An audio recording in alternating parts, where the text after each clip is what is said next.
Current for the supported lifetime of a device at no cost, consumer and environmental advocates welcome the news that it would still operate on older machines and help reduce the growing amount of electronic waste. This is Joe Ullery for Public News Service, member and listener supported. Find our trust indicators at publicnewsservice.org. Support for KCHW comes from Thrive Broadband. Thrive Broadband provides fiber internet and phone service to homes and businesses throughout Chewelah. Thrive's fiber network features equal upload and download speeds, supporting streaming, online learning, and business connectivity all at the same time. More information about Thrive's broadband services can be found online at thrivebroadband.com or by phone at 509-935-3500. KCHW would like to thank Thrive Broadband for supporting community radio in Northeast Washington. You're listening to Northern Lights Public Radio on 102.7 KCHW. Chewelah, Valley, Deer Park.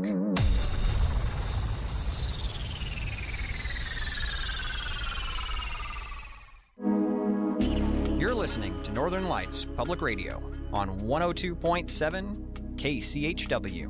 Chewelah, Colville, Kettle Falls. It's 8:06. Your KCHW Morning Show is made possible by donations from Colville Toyota.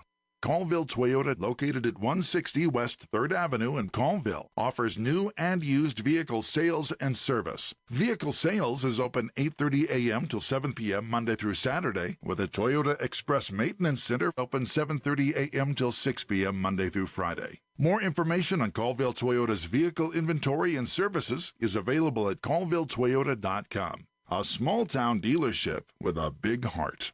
And by Chewelah Flooring. Chewelah Flooring at 214 East Clay in the 3rd Street Mall offers a wide variety of products, including carpet, ceramic and porcelain tile, vinyl and laminate planks, and vinyl sheet flooring. Chewelah Flooring carries products for both commercial businesses and residential homes, including brands like National Flooring, Dell Tile, Mannington, and Mohawk. They also offer blind repair. For more information, you can visit online at ChewelahFlooring.com, call 509-935-8021, or via email at ChewelahFlooring@gmail.com. Programming brought to you by Ryan Moore, your Edward Jones financial advisor in Deer Park, Washington. Edward Jones, member SIPC. Edward Jones is a firm that helps individuals and business owners achieve their financial goals. More information is available at edwardjones.com or by calling 509-276-2974. Edward Jones, member SIPC, with locations in Deer Park and Chewelah. This is KCHW 102.7. You're listening to KCHW 102.7 Northern Lights Public Radio.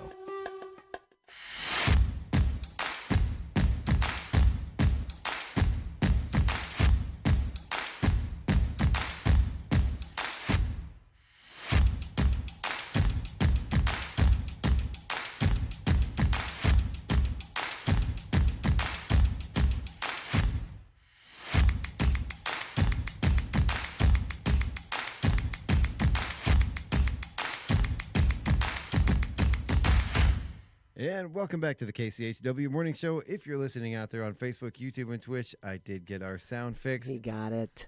I just had to Good job, Chuck. had to switch the sound cards and rename them. As soon as I put a new name in there, it was like, oh yeah, I remember you. Yeah, exactly. And it found it again, Nice. which is weird Good because job. it was there. It just wasn't registering. I just had to switch the name, and all of a sudden it popped up with it. There so you go. Magic. Same input, just different name, There and you it go. just didn't want to grab it. So there we go.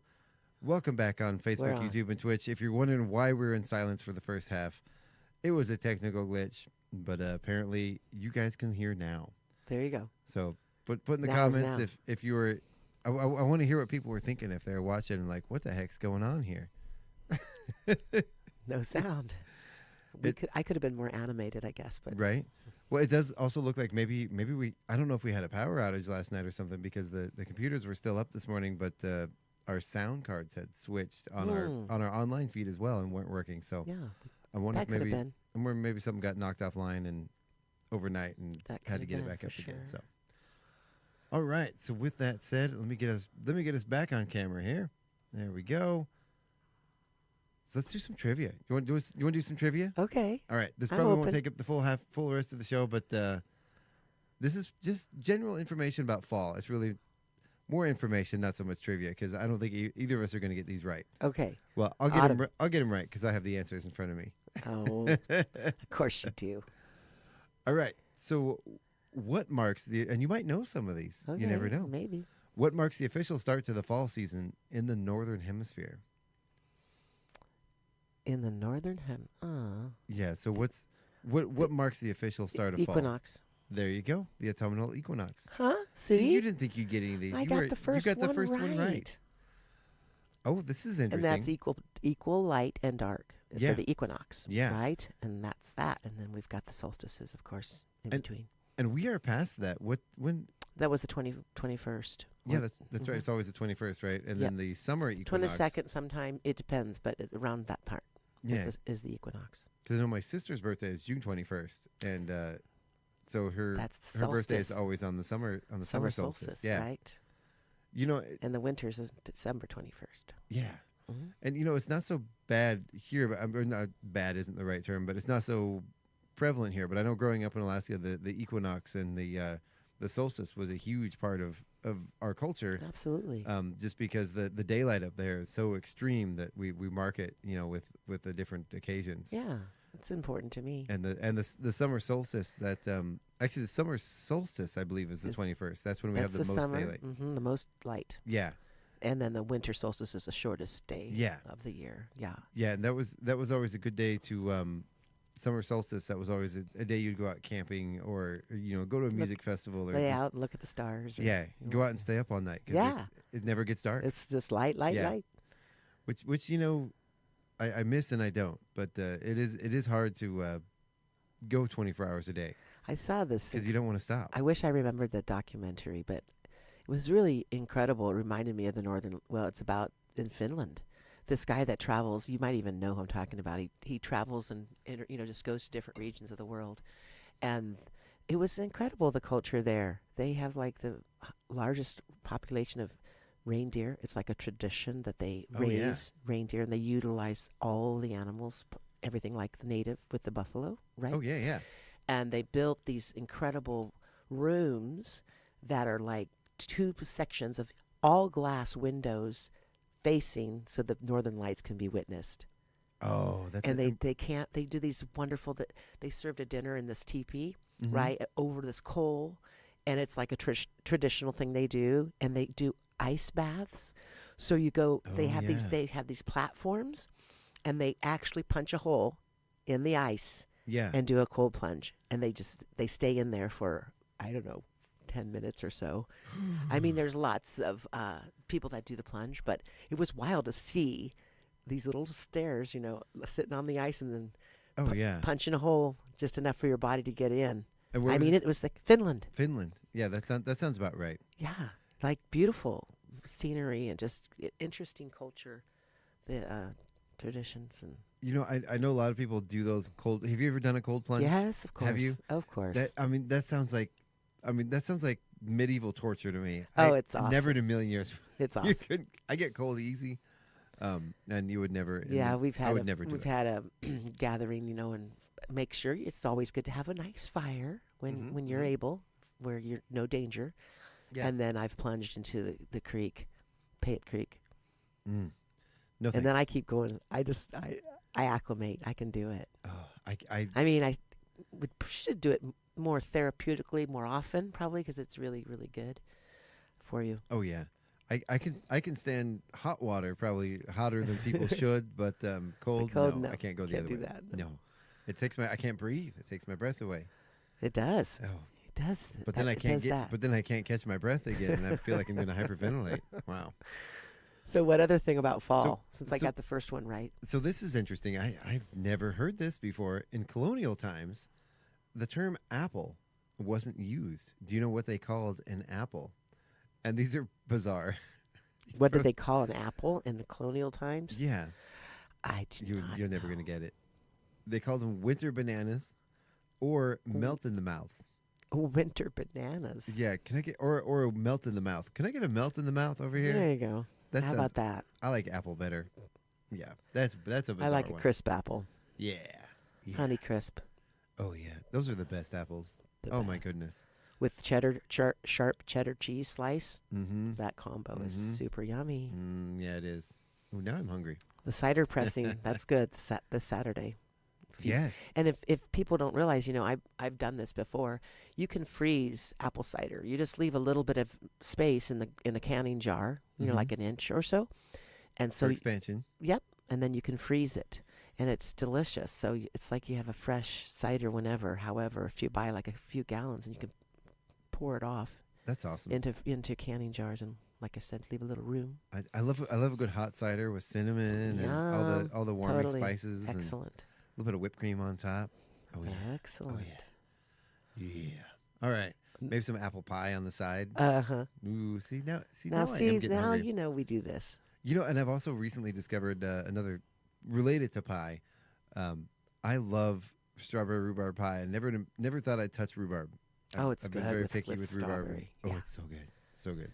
So yeah, I learned something about myself during Fall Fest. I think pecan pie is pretty high up there. Oh, I love a good pecan pie. That's my favorite. It's pecan pie. Pretty yummy. Oh yeah. Oh yeah. That reminds me of harvest, fall. Oh yeah, it does. It does. You get the pecans and for my wife's family, they're from a small town in Texas, near Brownwood, famous for their pecans. Okay. And the best pecans in the world come from that region of Texas. What part of Texas? It's Brownwood is Central Texas. Brownwood? Yeah, the Brown County. There's a bunch of little areas out there that have a bunch of pecan farms. Oh, that's incredible. And their pecans are known for being larger. They're a little bit nuttier, a little bit I guess they have a richer flavor. Yum. Once you eat those pecans and then you have pecans growing elsewhere, the other pecans are small and they kind of taste a little like dirt.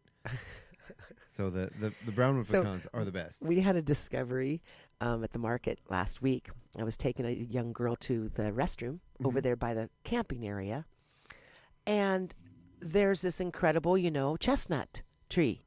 Yeah. So the chestnuts, they're encased in that bright green kind of spiny encasing, and then they're so beautiful, like as a chestnut, right? So we picked up a bunch of them, and then I don't know if these are the kind that you can roast, but I'm going to try. No, those are horse chestnuts. Those are toxic. Don't eat them. Don't eat them. Okay, well you answered a question I had. But they're so beautiful. They remind me of the rump of an elk. It sounds crazy. Oh yeah, they do. And they're really pretty. So good, Gina. Don't try to roast.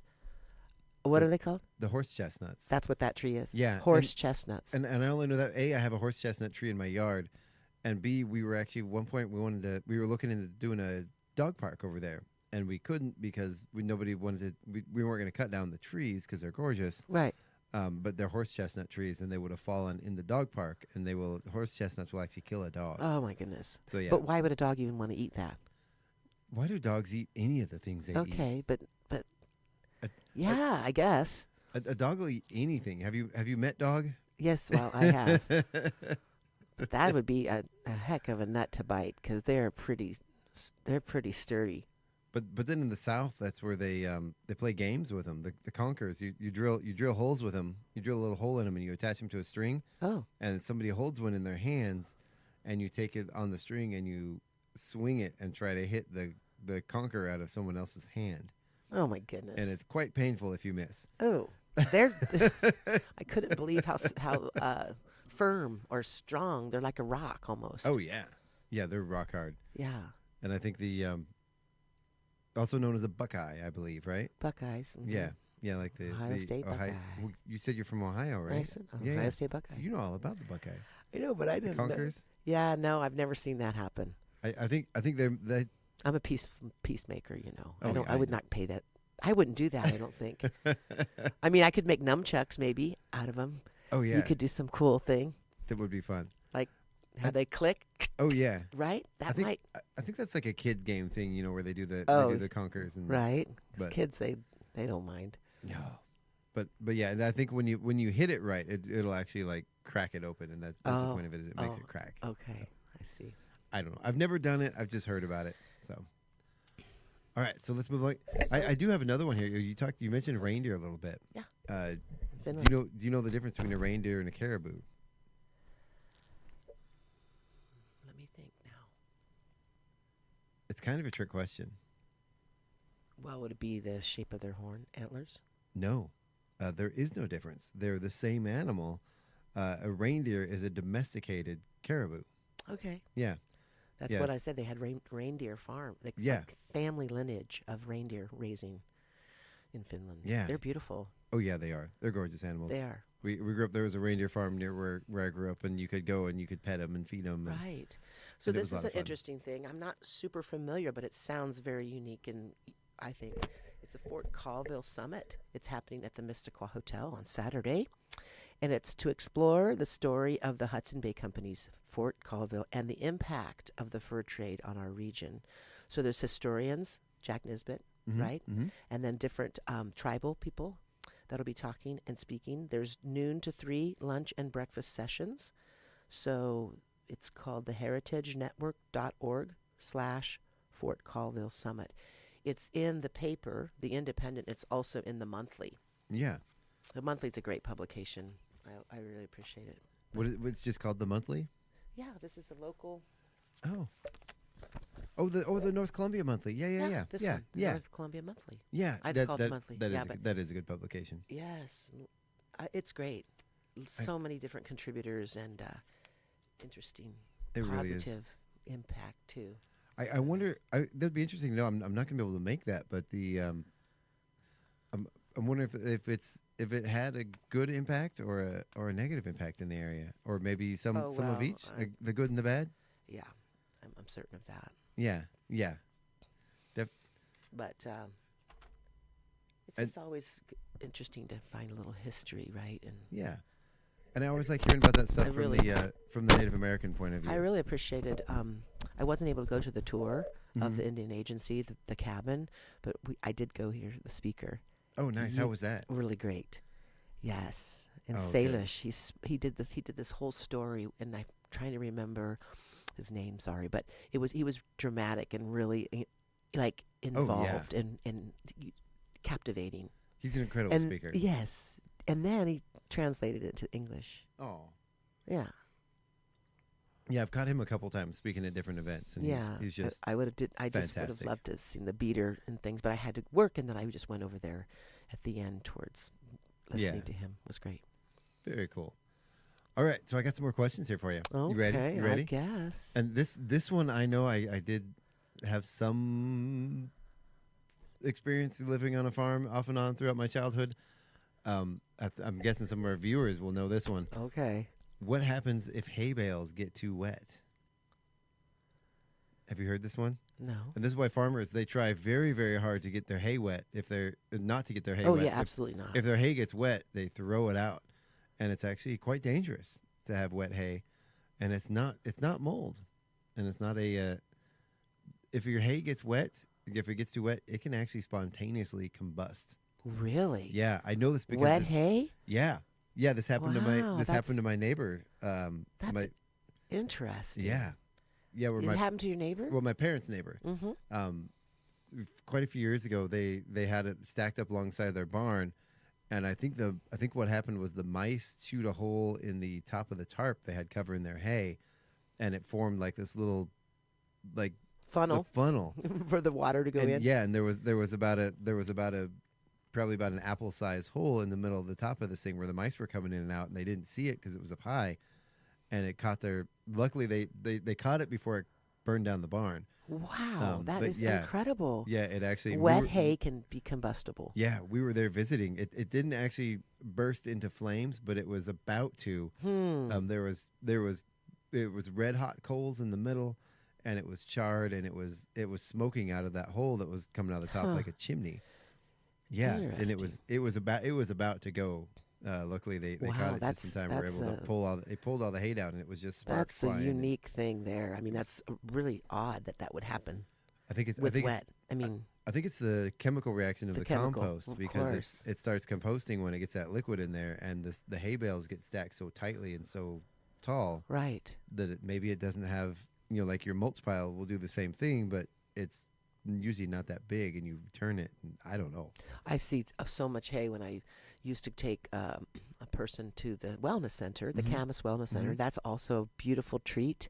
Now that it's getting colder and people aren't going to go in the lakes, but it's a fun, really beautiful facility. They've built on this new addition. They have dental and health care and all kinds of, and then they have the swimming, of course. Is that the one over in Elk? Or not Usk, Elk, Usk. Usk, yeah. So they have bison, beautiful bison. And then speaking of hay, I drive there and there's all these hay barns. I mean, I haven't really, it's amazing how large amounts of hay in that region. Sometimes I just, I've had a buffalo actually. I've been able to touch a buffalo in my life. Yeah. They're incredible. Oh, yeah. nice. They're beautiful animals.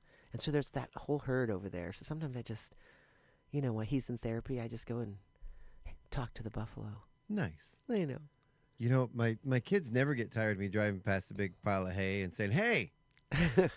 Yeah, they never get tired of rolling their eyes at me. So what was the original name for fall? It wasn't fall, but it is appropriate. What do you do with your stuff in the fall? Your veggies? Harvest. Harvest. It was originally just called harvest. I like that. I got a couple of them right. I could go back to calling fall harvest. Yeah, I love it. That's a good name. I always think harvest for the fall. Yeah. Yeah. And beer making originally was a way to preserve the harvest over the winter, and it was a way to take all the grains and all the nutrients and preserve that in a liquid form that would preserve itself over the winter. Preserve. Yeah. The spirits. Yes. And early humans that figured out how to maintain those nutrients and those calories over the winter. Yeah. Were able to invent the process of fermentation. And we all know where that led to. Yes. So the first group of people in history to use scarecrows, I would have thought it would have been earlier than this. I mean, this is still a pretty early civilization, but can you guess which group of people were the first to use scarecrows? A civilization? And I'm going to say I wouldn't really think of them as farmers because I think of it as desert, but I know that's just what we see in media. Mm. Think of like the Aztec. No. Think of like half birds, bird people, deserts, pyramids. Egypt. Yeah, the Egyptians were the first to use scarecrows. Doesn't seem like people would have figured that out earlier. Right, and this obviously to protect their crop or whatever to scare the bird. Yeah. Although Egyptians, I wonder if they like put mummies out there or something instead of stuffing it with hay. Ew. Ew. All right. I'm sure you know this one. What do you call a male turkey? I'm sure I know this one. I'm not sure I know this one. What sound is gobbler. Turkeys? A gobbler. There you go. See, you're getting these. And Deborah Barbie was right. She said fire with the hay. So she's chatting. It's going along here with us on Facebook. Yeah. Yeah. All right. Oh, I lost our trivia here. Okay, here we go. And Debbie was really active in the Hands Across the Nation too, helping a lot out. And I found out that Jared and Andrew won the quilt. That's awesome. At the auction. You can never have too many quilts in your house. I know. It's a beautiful one too. It was. I saw the picture of it. Yeah, it was very well attended, and I think it's support North Uganda, I believe. Yeah. Is that Yeah, and they're lots of contributing community members, and of course, Hands Across the Nation. It was a well attended event. It's incredible what they do there. They with providing health care and education and school supplies and they've done a lot of good work, and it all started right here with folks in Chewelah. Yes. So that's pretty cool. That's awesome. pretty cool. All right, this one's cool because I love interesting words that nobody knows. What is the official word for the sound of leaves and trees rustling in the wind? The official word? Yeah, the official word. There's an official word for that. No. This one, it's called, let's see if I can pronounce it right, Scythurism. Spelled Scythurism, yeah. Spelled starting with a P-S. So P-S-I-T-H-U-R-I-S-M. Scythurism. I like that. Yeah. It kind of goes along with one of my favorite words. What's that? That I love to use. It's the it describes the sound, or the smell rather, the smell of the first raindrops hitting the ground. Yeah, do you know what that word is? Have you heard of this? No. It's petrichor. Petrichor. And that is the word for the first smell. If it hasn't rained in a while, you get those first raindrops that hit. You know the smell. Oh, definitely. That smell is called petrichor. And I am that's part of my neurospiciness is I like to smell things. I like smells. It's weird, but yeah, I smell everything, and that's one of my favorite smells. That's incredible. That first rain. Say the word again. Petrichor. Petrichor. Yeah. It's one of my favorites. One of my favorite smells and one of my favorite words. That's awesome. All right, so here's a question: why do you see more large spiders around Halloween time? I know we always associate spiders and Halloween, but why is that? I don't know. It's because right now we are in prime spider mating season. So it's all the big spiders that are fully grown, that are out finding mates and seeking mates and climbing their way into your homes to find a nice. That's what they're up to. Oh yeah, to find a nice, warm, cozy spot to nestle up and cozy up to a loved one. There you go. And make some spider make babies. some beautiful webs. I know intricate webs. I'm always fascinated by spider webs. Oh yeah, I love spiders. I mean, they're just so involved. Oh yeah, and so intricate. And the machination, the if you ever look up close-ups of spiders spinning their webs, the choreography and it's a dance. Oh, it is, and the way they grab those silk and it's just a little drop of liquid that they stretch out and they amazing. Make those. It's incredible. It is. I think I told you I worked with a Brazilian designer back in the day, and she was an incredible person when I lived in Florida. But she told me that there was good luck in the Brazilian culture if you have, if your spider web is somewhere in your home, right? It's just it's just one of their things that they leave. I'm not saying leave. Well, I mean, I just think our house must be really good luck. There you go. We just leave. We just let them. We just let them be. I don't bother them. They take care of the insects too. They're beneficial. Oh yeah, and like I've said it before on the show. So we have an older home, and it has some. I believe there's. If we tore down the wall, I think there's probably some like dead end drain lines, and there's probably some things over the years through various remodels. Right. I think there's some safe spaces for like the drain flies, and the drain flies, they look just like little tiny fruit flies. Oh yeah, you told me this. And, drain flies. Yeah, and we leave the spiders in our laundry room and our bathroom just because they take care of the drain flies. And since we've left the spiders alone, we haven't had any drain fly issues. It used to be terrible. It doesn't matter what we did, we couldn't get rid of them. Right. So there's at my place this season more pronounced. They're ash bugs.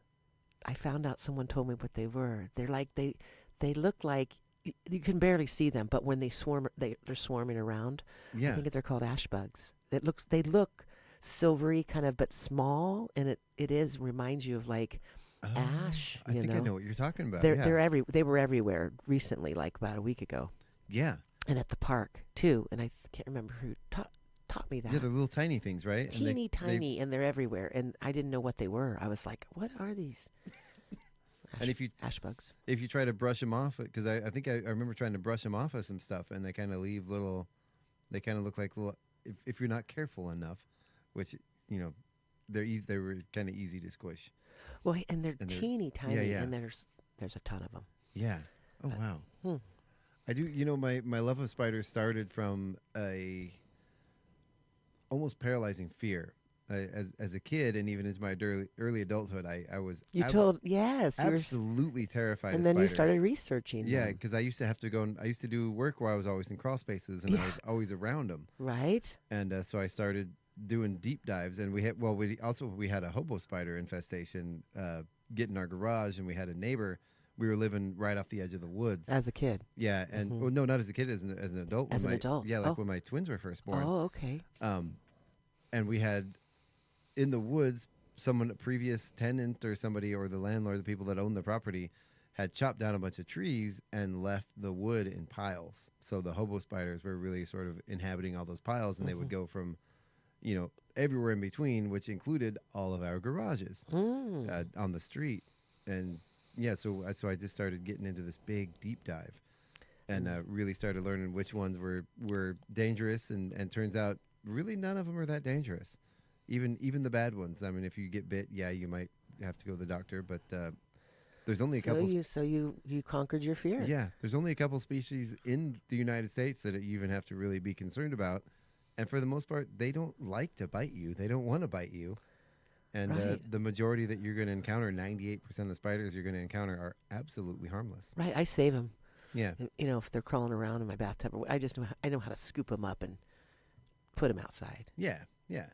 Now there's a few, like if like the black widow that was beside my daughter's bed earlier this year. Yeah. Those we don't save. Yeah, those ones meet an untimely end. Yes. Sorry, spiders, but Black for the most widow. part, I just let them be. All right, so what? So and this one I heard actually. What is the natural color of leaves? And this one might surprise you. I mean, osier. We know about it in the fall. Osier. Osier. I don't know what that is. Oh, it's like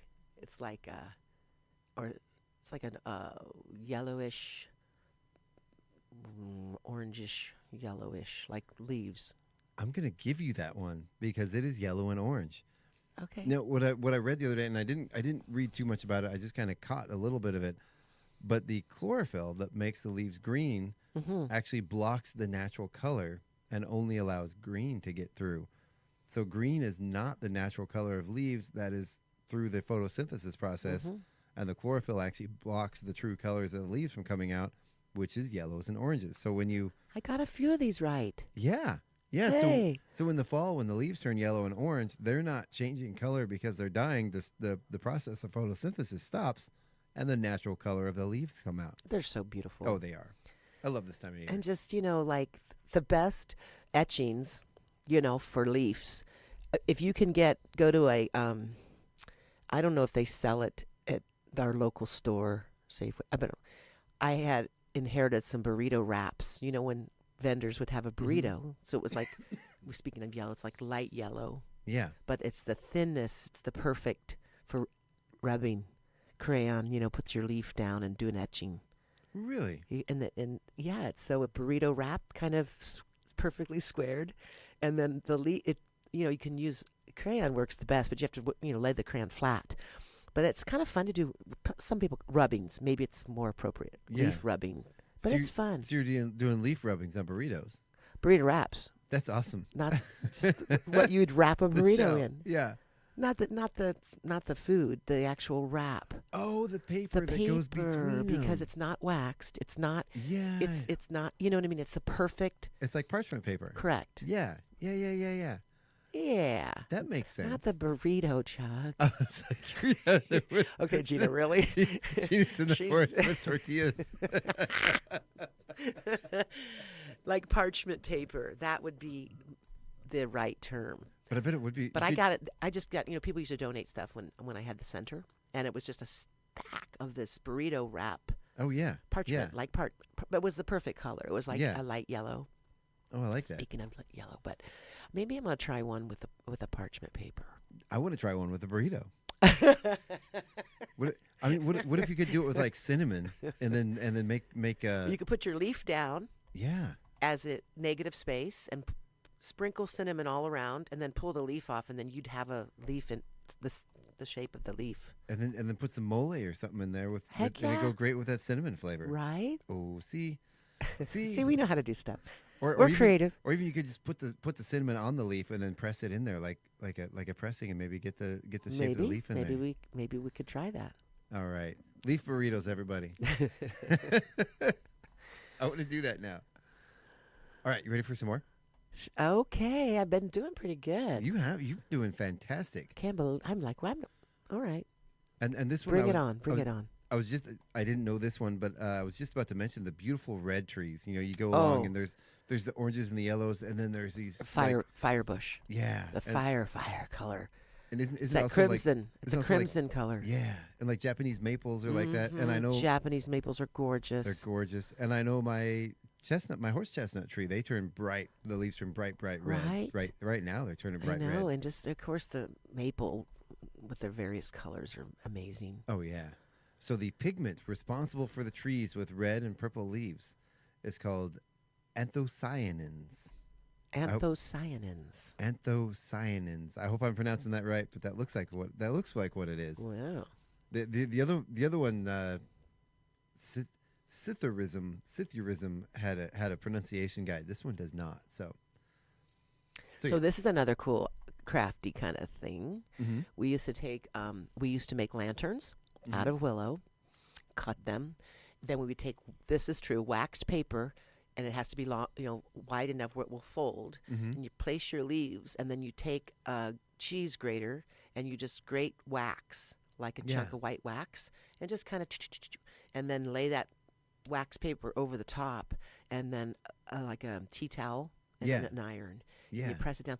Then this beautiful, like a luminari. So then we'd stitch them on with sinew onto the four sides, like a cylindrical Japanese style, and then just a canning jar in the center with some rice and a little, as tall as you want, the light to be halfway through, and then a little tea light. And they're beautiful. Nice. They're gorgeous. I remember doing that in school with the wax paper and the leaves, and I never. It's fun to do it like a lantern. I don't think we made lanterns with the willow, with and you build. Yeah. Oh, that sounds nice. It's very beautiful. I want to do that, especially if you do like odd numbers, like 3 different heights. Yeah. For your harvest Thanksgiving table. Oh, I like it. And you can make stuff with your kids. I like that. It's really quite beautiful. Mm-hmm. That does sound nice. Wow. So let's see here. What is the name for the science of growing apples? So think of the French name for apples. Do you know the French name for apples? I think I'm right here. No, I just know. Palms. Palms. Pommes. Palms. Palms. Pomology. Pomology. That has a nice ring to it. It does. I'm a pomologist. I know. What do you do? I grow apples. I love it. Speaking of apples, how many pies can a bushel of apple pies make? A bushel. A bushel. Bushel. This is a great bushel number. I don't know how much is in a bushel. About 21 pies. 21. 21 pies. I could eat 21. Boy, apple I pies. tell you that apple pie eating contest with those beautiful baked pies from the bread box. Yeah. That's good stuff. Delicious. They make a good pie. They do. They really do. They really do. In fact, it was their pie that convinced me that I like strawberry rhubarb. Oh. Yeah. Oh, you had it there? Oh, yeah. You bought one of theirs? Okay. Oh, yeah. Excellent. Delicious. Well, it was during the pie eating contest at Fall Fest. Oh, your sample. Yeah, I got to say. I wasn't one of the judges, but I did sneak up and get myself a sample. Of course you had to have samples. Oh, yeah. Oh, yeah. Absolutely. So this is surprising that only one state has apple cider as their official state drink. Do you know only what state one? Only one. Do you know what state that is? I do not. That is New Hampshire. New Hampshire, yeah. Huh. Yeah. That's their official. Yeah, their official state drink is apple cider. Huh. What's our official state drink? I didn't know states had an official drink. I don't know. I'm gonna see if we have one. I know. I hope it's coffee. I mean, coffee seems right? Mm-hmm. That seems appropriate. Yeah, it does. But let's see if we have one. I didn't realize there was such a thing as a state drink. Or beer, I guess, maybe. So, the official drink of Washington State is coffee, designated by the state legislators in 2016. Yep. This legislative action recognized the significant role of coffee in the state's culture and economy, particularly in the Seattle area. Well, there you go. See? I knew I moved to the right state. Right? I love you, Washington. All right. So here's the thing. True or false? You get a 50-50 chance. Cranberries grow in water. True or false? False. You are correct. So we've all seen the images of cranberry fields being flooded. You've seen that, like the low bush cranberries. They flood the fields, but what that does is the cranberries are full of air, and they actually will float to the surface. So to harvest the cranberries, the farmers flood the fields, direct all of the water towards containment units, and then release the water, and then harvest the cranberries that way. I love to string cranberries and popcorn. Yeah. To put on the tree. I'm ready for some cranberry sauce. I love cranberries. Oh yeah.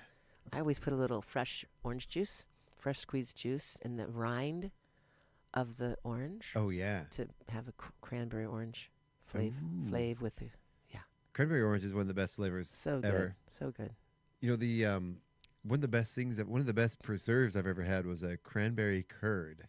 And I haven't been able to find it again. I haven't made my own. I've had bad luck with making my own curds in the past, and they didn't come out right. So I've kind of given up on that. Well, the creamery, I don't know, the Lone Wolf. I'm not sure which dairy, which company makes the curds, but they're delicious.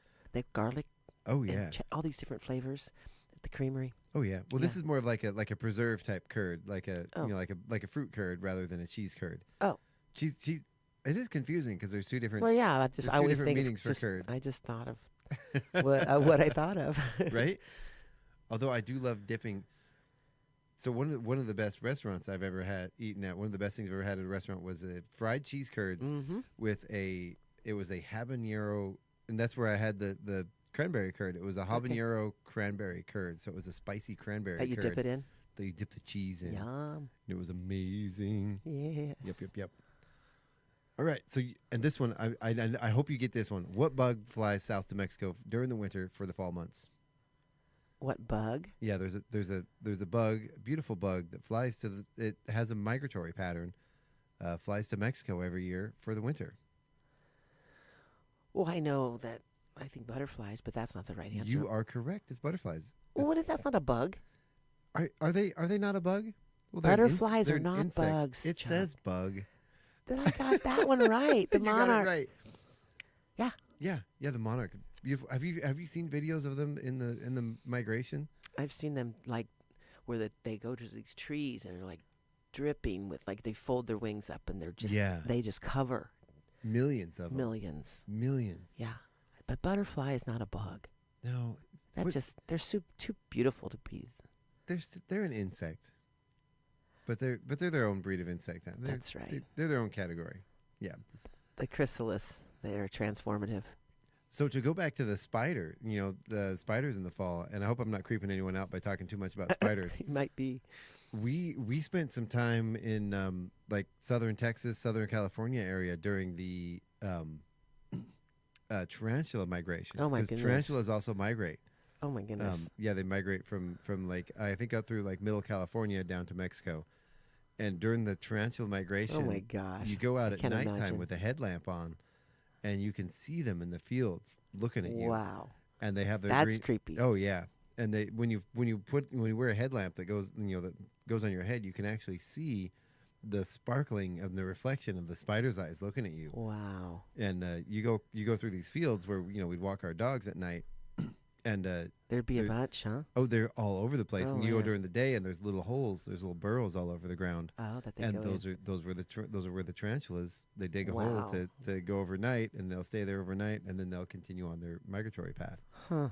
That's a wild visual in my mind. Incredible to look across a field with your headlamp on and see gosh. Hundreds of tarantulas. Wow, you are creeping slowly walking away out. from you. It's really impressive, actually. Pretty it's kind amazing. of incredible, yeah. And again, tarantula, absolutely harmless. They do have a mild venom, but no worse than a bee sting, and they are very, very unlikely to bite you unless you trap them or try to squish them. Right, since you did the deep dive. To learn about these. Yeah, they're not going to bite creatures. Yeah, just leave them alone. Just leave them alone. And a lot of people have pet tarantulas that, I know. that they can handle just fine. Okay, so how much time? Well, we got about 10 minutes left. We got time for a few more. Oh goodness, more questions. Okay. Right. Are you okay? Of course, I've been doing good. All right, we already talked about why the leaves change colors in the fall. Let's see. Oh, it's bat. We're going to hit them all. We're going to hit butterflies, spiders, and now bats. Bats. Where can you see the world's largest bat colony? And apparently this is a public place you can go visit. And I've heard of this place. Is it like give us a state. Yeah, say a state? Yeah.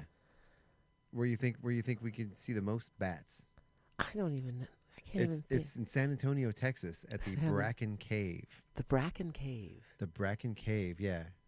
and I've heard of this because I've been to San Antonio. We spent some time just outside of San Antonio, and there was a place that was on our list. We're like, oh, we got to go check out this cave. Bats are pretty awesome. Like, you're at the lake and they take care of the mosquitoes and do all this cool stuff, and the way they fly is pretty awesome. Oh yeah, and they do really hang upside down, right? They do, yeah. To sleep. Yeah, they do. Yeah. And you know why? Because what they do is they fold up their wings in a way that almost makes like a cone, and the wings protect them from rain and weather. So they have their own little rain shelters. The rain wings. Yeah. They come complete with their own shelters. So let's see. Pardon me, coughing in the microphone.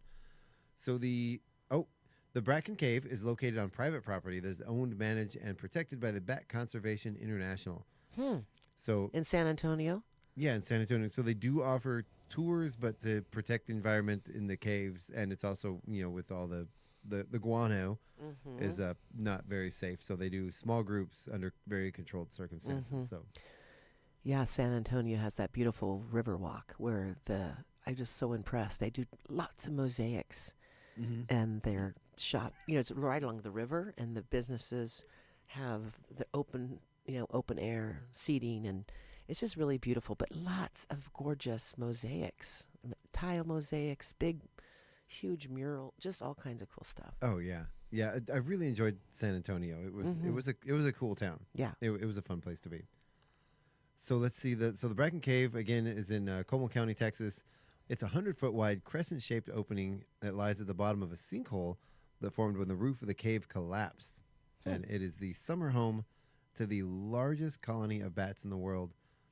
And I'm not getting this up on the feed here, but yeah, there's some incredible photos of the bats coming in and out of this cave, and it's just clouds of bats. And it's not a very big opening. It's just sort of this like crescent-shaped opening, but when the bats come out, it darkens the sky with bats. I had a little bat experience. Yeah. Experience. So I was cooking food for a friend, and I was at the sink, and washing the dishes or doing something, and I felt like I thought his hand was just touching my shoulder, just because I couldn't see, because this is from the back. So I just went and put my hand up on the shoulder where I thought his hand was, and I look over and there's a bat. Just say right hi. on my shoulder, and he says, "You didn't even freak out." I said, "No, I didn't." And so I just looked, but I mean, it was right on my shoulder, like right by my eyeball. I could turn and saw and then so we had to catch him with a towel and put him outside, but came in through the chimney, of course, probably because there was no fire at that point. But yeah. Who knows? But there's my little bat story, and he just goes, "You didn't even freak out." I said, "No." I just looked over and said, "Well, here's a bat on my shoulder." We had one in our house earlier this year. It was in my one of the kids' rooms, and the only thing we can figure is we had some issues with the window, the crank not working, and we had pulled the cover off the crank, and there's a little tiny opening that goes all the way through when the window's open. Slip through there, and I think that's the only place it could have been was slipping through that little where the cover of the crank goes. There's a little tiny 1-inch opening that this little bat probably slipped slipped right through. in.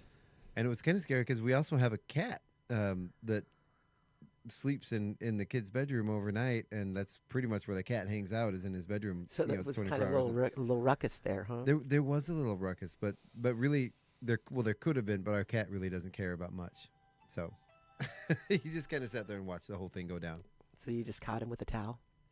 I don't remember what we used. I think it was a net. I think we used like a butterfly net. A butterfly net, yeah. And was able to catch it and put a paper plate in the bottom of the net. And all these little adventures we've been on. Oh yeah, and it was the poor thing. And by the time we got it outside, it was exhausted. It wasn't moving anymore. We're like, oh man, we don't know if this little guy's gonna make it. So we just put it in a box outside with the lid open. Yeah. And went out an hour later and it was gone. I've saved a lot of hummingbirds in my life because I'm somewhat of a hummingbird. Oh yeah. They're the only birds that can go in any multitudes of directions. Yeah. Symbolize love. Yeah. But Dave's studio was a big open studio, and they would get in there, and they would just exhaust themselves, and so they just kind of, and you'd think that they were dead, but they're so gorgeous. They're iridescent. They're beautiful. And so I just get a little sugar dropper and give them sugar water and just actually watch them revitalize and fly off. Oh, I've done that so many times. oh, I know. And they just get scared and they exhaust themselves is really what it do. is, because they go all directions. They just can go anywhere. oh yeah. They couldn't figure out how to get out the big sliding garage door. I mean, it's a huge open space, but then it's a big ceiling and there's windows, Yeah. So I've saved some hummingbirds Nice. in my life. Nice. I know. Nice. I rescued one once from the, you ever, especially in the South, you go, this was in my father-in-law's shop, and they have like these little vent fans up on top, and just the convection heat makes them turn real slow, the big metal. They look like a chef's hat. Yes. It was making a weird squeaking one day. Oh, dear. And I was out there in the shop, and I'm like, what is that weird noise coming out of that vent? And I looked up, and there was a hummingbird trapped inside of it. So I was able so you saved a hummingbird. I was able to get a ladder, and this poor hummingbird, it was so tired, like you said, and exhausted. It actually came to my hand. When I stuck my hand up there, it landed in my hand and stayed there until I got all the way down off the ladder, and I went outside, out of the garage. Right. And it just sat there for a while staring at me. And then eventually it just kind of so flew see? away. Yeah. Yeah. That was awesome. They're beautiful. Yeah. All right. So this is one of my favorite ones here. Where do you go in the fall months to eat all kinds of fried food? In the fall months? Yeah. Fried food. Every county has one. Most counties have one. I don't know. It's the fair. Oh, you go to the fair. County fair. Yeah. Yeah. Oh, the fair. Yeah. All right. I don't. This is interesting. I didn't know that. So why? And this is our last. We'll do this as our last one here. Why is it typically more humid in the corn maze than in the pumpkin patch? So when you walk between the rows, it's humid. Because of the silk. The silk in the husks, I think. Maybe that might be where it comes from, but apparently, corn sweats. Corn sweats, yeah. So it's called. Let me see if I can get this word. Evapotranspiration. Evapotranspiration. Yes. It's the process where plants extract water from the land and it evaporates into the air. So unlike other plants, just 1 acre of corn can give off 3,000 to 4,000 gallons of water each day back into the environment. In comparison, a large oak tree transpires 40,000 gallons per year. So it makes the surrounding air much more humid. Interesting. And that's why when things around the trees, they grow better and they don't dry out. It's not just because it blocks the sun. And of course, anyone who's ever been around a weeping willow knows that I have weeping willows. Oh yeah, I love when it's hot standing under them and they do weep. Oh, they do. Yeah, they do.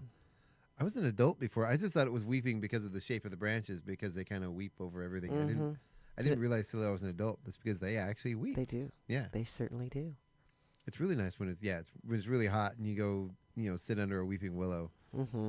Although I always have to wonder, is it the tree, or is it also mixed with like whatever is up in the tree above me, peeing on me? Probably a little bit of both. All right, so that about does it for our show. Okay. So I want to thank you for joining us. Yes. And that was fun. It was a good day. I love talking about fall. I do too. Fall is the best time of the year. I wish it was a little bit longer though, because it does feel like we're just headed straight into winter. Straight away. It really does. Well, do some leaf rubbings and maybe make a lantern and possibly do a burrito cinnamon press or something. There you go. Do something with those beautiful leaves. Make a leaf burrito. Yeah. I love it. I do want to try that now. All right. So again, you can stay tuned right here tonight from 6 to 8 p.m. for Pretty Static with Leah B. 8 to 9 p.m. we've got our Kelton a Twist. Then from 9 to 11 is Acoustic Cafe. But you're going to play the Nevermore.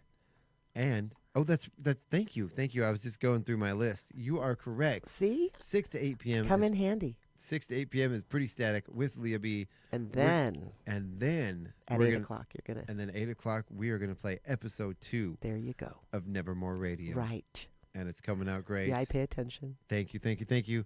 And we'll just push everything up. So 8:30 or it'll be a little bit past there. Yeah, just a little bit. We'll just bump everything up an hour. So we'll go from 9 to 10 will be Kelton a Twist, and then from 10 to 11 will be Acoustic Cafe right here on KCHW tonight. And join us tomorrow morning for the KCHW Morning Show with myself, Craig McQuain, Paula Randall, and our special musical guest for tomorrow. Excellent. Excellent, excellent. Thank you guys so much. Say goodbye, Gina. Bye-bye. To be continued. All right. You guys have a great day, everyone. And thank you for listening to KCHW 102.7, your Northern Lights Public Radio.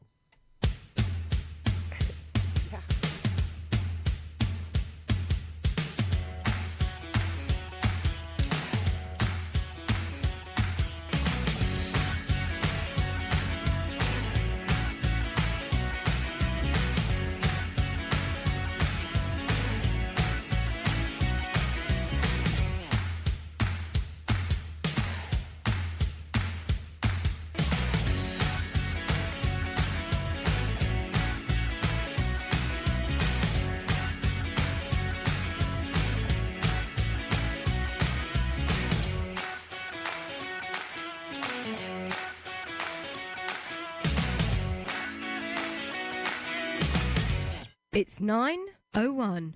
Your KCHW Morning